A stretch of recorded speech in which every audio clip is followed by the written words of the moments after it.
Hello students, आप सभी का हमारे इस यूट्यूब चैनल में आपका स्वागत है। स्टूडेंट्स, हम जो पेपर सॉल्व कर रहे थे वो रिसर्च मेथोडोलॉजी का पेपर है। क्वेश्चन नंबर 6 बी पे हम पहुंच चुके हैं। ये है how can be plagiarism be remove from the dissertation of thesis, why it is important to remove it.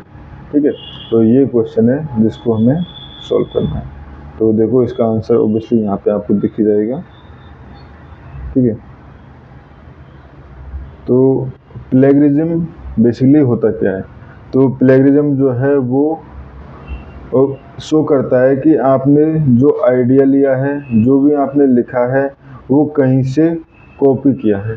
ठीक है, या वो कहीं पहले से पब्लिश हो चुका है। ठीक है, तो प्लेगरिज्म का मतलब बेसिकली सिंपल वर्ड में किसी और आइडिया, वर्ड और रिसर्च को बिना प्रॉपर क्रेडिट दिए, ठीक है, अपना बताना एकेडमिक रिसर्च में एक सीरियस मिसकंडक्ट माना जाता है। ठीक है, और इसीलिए प्लेगरिज्म को रिमूव करना बहुत ज़्यादा ज़रूरी हो जाता है। ठीक है,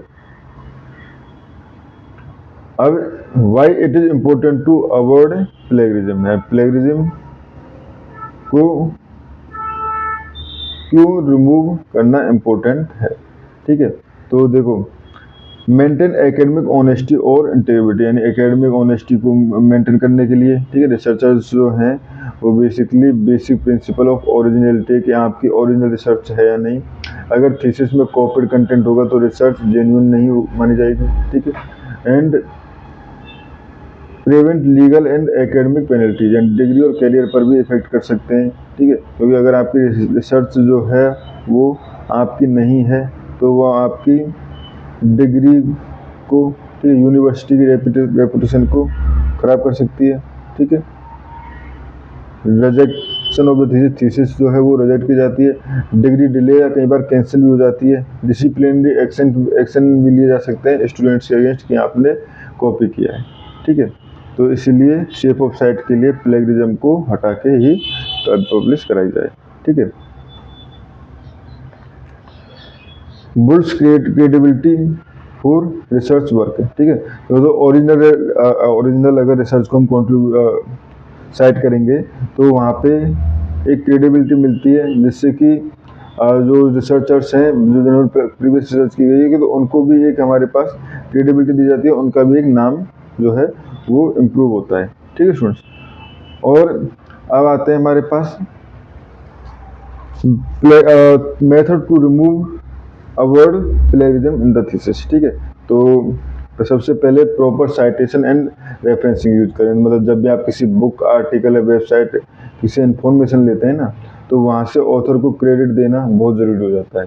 ठीक है, इसके लिए आप स्टैंडर्ड रेफरेंसिंग स्टाइल यूज कर सकते हैं, जैसे आप MLA फॉर्म में दे दो या APA फॉर्म में दे दो। APA या MLA किसी फॉर्म में दे सकते हो।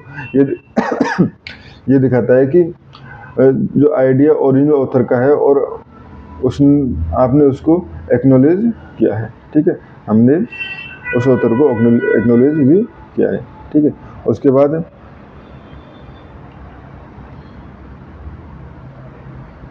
Paraphrasing in your own words. ठीक है, तो जैसे कई बार हम अपने वर्ड्स ले रहे होते हैं, कई बार डायरेक्ट कॉपी कर लेते हैं, तो उस कंडीशन में प्लेगरिज्म दिखता है। ठीक है, तो उस प्लेगरिज्म को हटाने के लिए हमेशा पैराफ्रेजिंग करें, या जो लाइन है, जो एक लाइन हमने सपोज ये लिखी हमने, रिसर्च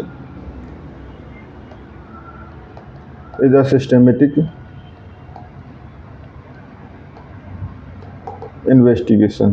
ठीक है, तो ऑब्वियसली ये एक लाइन, सीधी सी लाइन है। ठीक है, और हो सकता है ये बहुत सारे लोगों ने लिखी हो।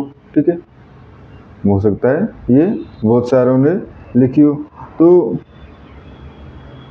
इसको आप पैराफ्रेज कर सकते हैं, दूसरी फॉर्म में लिख सकते हो कि research is a study which will done in a structure way. ठीक है, तो इस तरह से भी आप एक लाइन को दूसरी तरीके से लिख सकते हो। ठीक है, हो सकता है दूसरी तरीके से फिर उसमें वो लाइन जो है प्लेगरिज्म से हट जाए। ठीक है, और ऐसा है तब भी फिर भी जो है, क्योंकि लाइन हमने बोले चेंज किया, बट साइट करना ज़रूरी होता है। ठीक है, and use of quotations mark and direct Kota's. ठीक है, तो अगर आप एग्जैक्ट जो लाइन है सेंटेंस है उसको करना ज़रूरी है, ठीक है। तो उसमें आप क्वेश्चन मार्क में लिख सकते हैं, रेफरेंस दे सकते हैं, ठीक है। जिससे जैसे कि अगर हम लाइन लें, यहाँ पे हमारे पास लिखे research a systematic investigation into a problem. जैसे ऊपर की लाइन को हम इस तरह भी लिख सकते हैं, मतलब जो हमने दी थी एग्जाम्पल, ठीक है। साथ ही जैसे अगर हम बात करें डायरेक्ट कोटा, जैसे कि education is the most powerful weapon, ठीक है। तो ये प्लेगरिज्म, अगर मैं इसको इस तरह से लिखता हूँ, ठीक है, कोटाज की फॉर्म में लिखता हूँ, यहाँ पे लिखता हूँ प्लेगरिज्म, तो ये हमारे पास प्लेगरिज्म नहीं माना जाएगा, ठीक है। अगर हमने सीधी लाइन लिखी है यानी कि विदाउट इनके, ठीक है, तो उस कंडीशन में वो लाइन जो है वो प्लेगरिज्म में आ जाएगी, ठीक है। उसके बाद यूज प्लेगरिज्म डिटेक्शन टूल्स, ठीक है। तो बहुत सारे मतलब फाइनल सबमिशन से पहले प्लेगरिज्म अवश्य जरूर चेक कराएं, और प्लेगरिज्म के लिए चेक करने के लिए टर्निटन है, आइथेंटिक है, ड्रिल बिट भी एक हमारे पास सॉफ्टवेयर होता है जो कि प्लेगरिज्म को चेक करता है कि कितना जो आपका रिसर्च है वो कोऑपरेट है और कितना नहीं, ठीक है स्टूडेंट्स, ये हो गया। And maintain research papers notes, ठीक है। जब भी हम रिसर्च पेपर कलेक्ट कर रहे होते हैं, ठीक है, जब भी आप लिटरेचर रिव्यू करते हैं तब आप ऑथर का नाम, book, article title, page number note करते रहना चाहिए, जिससे कि बाद में आपको एकेडमिक प्लेगरिज्म नहीं बनता है, ठीक है। तो स्टूडेंट्स और कोशिश करनी चाहिए कि प्लेगरिज्म जो है वो जनरल यूनिवर्सिटी जो है वो 10% to 50% प्लेगरिज्म अलाउ करती है, ठीक है। यानी इतना आपका कंटेंट जो है कॉपी हो सकता है, क्योंकि ओबियसली हम कहीं सपोज 8000 वर्ड लिख रहे हैं तो बहुत सारी लाइन्स होती हैं जो कॉमन है, कॉमनली यूज की जाती है, तो उसको पूरा 100% नहीं रिमूव किया जा सकता, बट हाँ 10 to 50% अलाउ करती है यूनिवर्सिटी। हर यूनिवर्सिटी जो 10 to 50% तो अलाउ करेगी, ठीक है। तो इतना कंटेंट आप कॉपीड कंटेंट यूज कर सकते हो, प्लेगरिज्म वाला कंटेंट यूज कर सकते हो, इससे ज़्यादा आपका कंटेंट कॉपीड या प्लेगरिज्म में नहीं होना चाहिए, ठीक है स्टूडेंट्स। और इस क्वेश्चन में हमें इतना ही करना था। Thank you.